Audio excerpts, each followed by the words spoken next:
Professor, oi, o senhor já parou pra pensar? Se o papai foi pra roça e a mamãe foi trabalhar, quem é que cantou pro neném?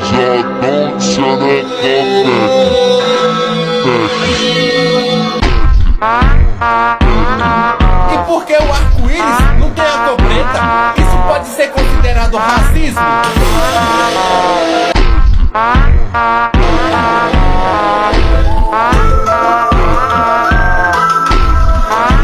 Já que você tocou nesse assunto, se você estiver na rua e passar uma pessoa e te chamar de preto, o que você faz? Nada.